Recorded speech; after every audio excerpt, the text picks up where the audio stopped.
રાષ્ટ્રીય પછાત એકતા મંચ અધ્યક્ષ અને ગઢડા વિધાનસભાના પૂર્વ ઉમેદવાર શ્રી મંજીભાઈ સોલંકીનો વિશ્વાસ છે ગુજરાત સરકારને અને પોલીસ તંત્રને રાજુ કરપડા અને પ્રવીણ રામ જેલમાં છે તો તેના વિડીયો કઈ રીતે વાયરલ થયો? ગુજરાત સરકાર પોતે ઈચ્છે છે કે આમ આદમી પાર્ટીવાળા ગુજરાતની શાંતિ ભંગ કરવાનું કાવતરું છે અને આ આમ આદમી પાર્ટીને ભાજપા સરકારનો ટેકો છે તેવું લાગી રહ્યું છે, કારણ કે જે માણસ જેલમાં બંધ છે તેના વિડીયો વાયરલ થયો કેમ અને તેની પાસે મોબાઈલ ફોન કઈ રીતે પહોંચ્યો તેની ખાસ તપાસ કરો. જય ભીમ સાથીઓ, હું મંજીભાઈ સોલંકી, રાષ્ટ્રીય પછાત એકતા મંચ રાષ્ટ્રીય અધ્યક્ષ, એનસીપી ગઢડા વિધાનસભાના પૂર્વ ઉમેદવાર. આજે સવારથી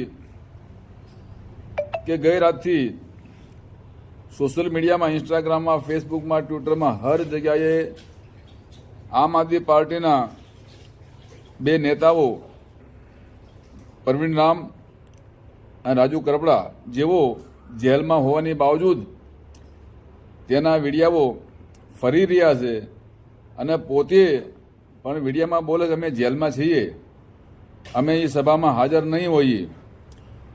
તો મારે ગુજરાત સરકારને, ગુજરાતના ગૃહમંત્રીને અને ભાવનગર બોટાદની પોલીસને પૂછવું છે કે આ તમામ લોકો જ્યારે બોટાદમાં સભાઓ આયોજિત કરી ત્યારે પણ એ લોકો પોલીસની નજરકેદમાં હતા. પોલીસ પોતાની બંદોબસ્ત સાથે એના વિસ્તારમાં મૂકીને આવી હતી, છતાં એ લોકો બોટાદમાં આવી અને બોટાદની શાંતિ ભંગ કરી અને મિટિંગનું આયોજન કરી અને કેટલા લોકોને, નિર્દોષ લોકોને દંડાવ્યા.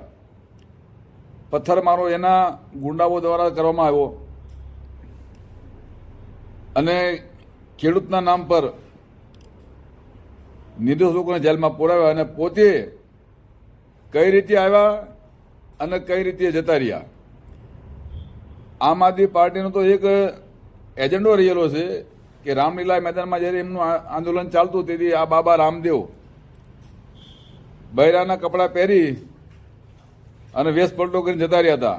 તો આ બોટાદમાં આવ્યા કઈ રીતે? બૈરાના કપડાં પહેરીને આવ્યા હતા કે બૈરા કપડાં પહેરીને જતા રહ્યા હતા, એ એક તપાસનો વિષય છે.